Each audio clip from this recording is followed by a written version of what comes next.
Okay, welcome back students. So we're going to do the DEB paper, the 2025 paper. So this is last year's paper.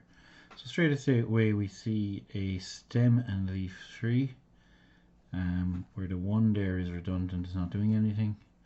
And yeah, so a company has a staff of 20 people. So there's 20 leaves here. The ages and years of staff members are shown in the stem and leaf. Great. Find the mode, median, and the median of the data. Okay, well the mode straight away stands out from these three sevens here. So the mode is 47. Now that's their age, is it? Ages and years. So 47. We might write in the word years. You probably didn't need it in the marking scheme. The median, mean, a standard deviation. So I'm going to start filling in the data here. I could of course come into the middle from top and bottom to find the median, but we're better off just putting the data in the calculator because there's going to be so much information coming out then. So what kind of data have we? We have one variable data. Okay, do I need my frequency turned on? No, but I'm going to do it now anyway because it's just a very bad habit not to have it on, because there's no harm in having the frequency on. It never hurts you. I'm about to go to war with a calculator that doesn't seem to have any rhyme or reason to it, so I'm going to really have to make an effort to remember what's about to happen. Let's go home again. Okay, no, I suppose I'd want to be in statistics mode for one of these sub menus to allow frequency. There it is there. So, but this tools might give you something completely different if you're not in statistics. So I'm turning my frequency on, and I'm going home again. I'm going into calculator, one variable, and now my frequency is on. Okay, that's that out of the way. So we're filling in the numbers 23, 23, 25. So 23, I could go over there and turn that into a 2, but this is equivalent.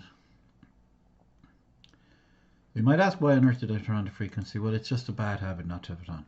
Okay, because as I said, it never hurts to have it on.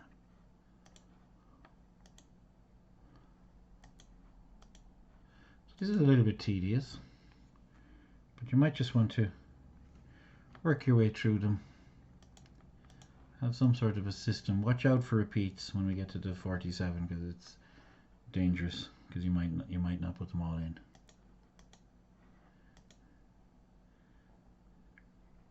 You don't want to take forever doing it. At the same time, you have to be careful.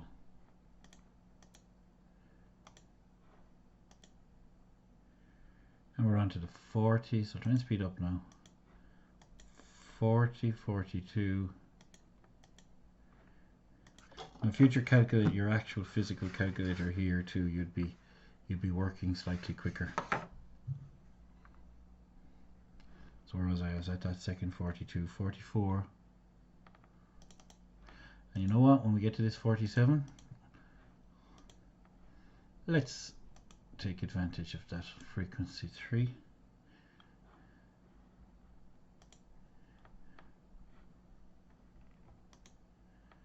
Come back over to the left. And we continue on with 52, 53. Now, I hit return and the calculator is just a bit quicker than using the mouse. 52, 53, 58, and 60. So I would say that's the biggest job of them all, getting that data in. It's called data fill.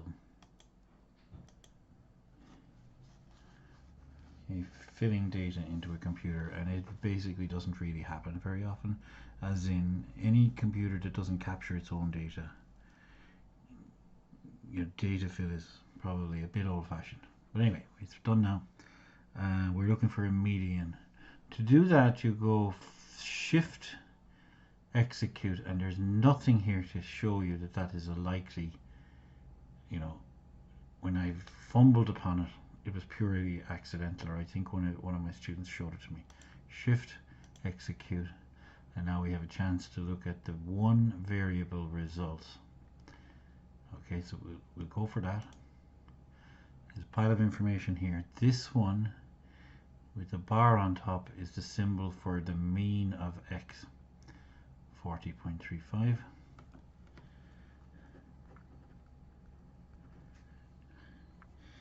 The median is on the next page down here, 41. And it's halfway between 40 and 42. You could count 1, 2, 3, 4, 5, 6, 7, 8, 9, 10. 10 below, 10 above. So that makes sense. Standard deviation, back up the screen. And I should turn on my extra screen to make your viewing a little bit more pleasant. This one. And I probably can't take that off this. Where can I put it there? And is it much bigger than this? Oh, I can make it bigger. Just wondering, can I make it bigger on top of that? Okay, so we have a standard deviation of 12.338. I'm writing that here. I'm writing it up here truncated. 12.338 truncated. And then we're going to go to 2 decimal places, which is 12.33. Do we like the 3 there? No, we want to go up because of the 8. So 12.34. Okay, find the percentage of staff members whose ages are not within one standard deviation of the mean. Okay, so we have the standard deviation of 12.34 and we have the mean, so we're going to calculate. I'm going to go home, push that up a bit, can I? Come on, how did I move that? I'm going to go home.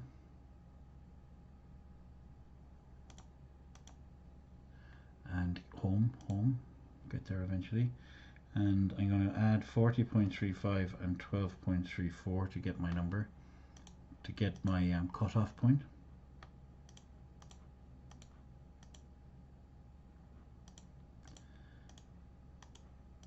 And it's always okay to use what they asked you, the rounding that they asked you to do.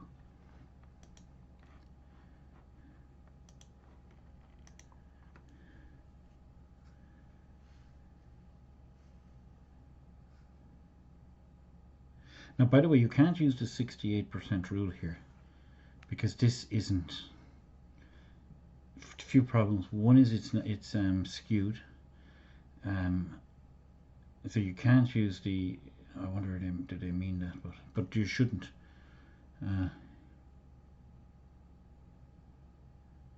I wouldn't be surprised if I checked the marking scheme that they'll allow you. The opposite to 68% is 32%.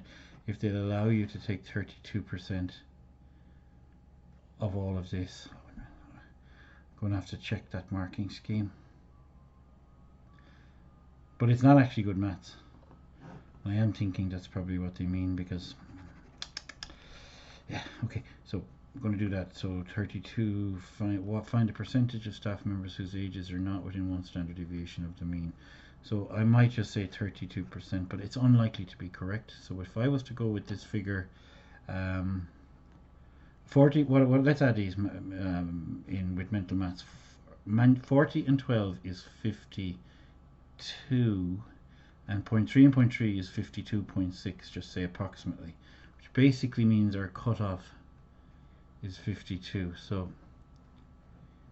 we're allowing all of these, and we have to go in the other direction as well, which will involve a subtraction, which will involve turning that into a minus.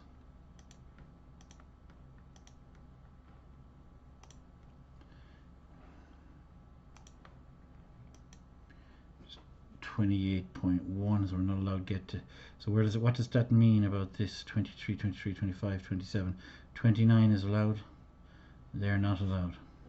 Now let's look at. Let's just count 1, 2, 3, 4, 5, 6, 7, 8. So there's 8 out of a total of 20. Okay, we'll see what that is as a percentage. 8 divided by 20, multiply by 100%. Let me dial that in slightly differently. 8 over 20. Well, that's 4 over 10. That's 40%. In percentage, that's 40%. So the correct answer should be 40%, but I have a feeling that they only wanted this. I'm not sure. I'm 50-50 on it. I'll make a note on YouTube as to which one of them was correct. Like, I know this one is correct, and I have a hunch that they're actually going with that, and they expect you to understand that that's not a normal distribution.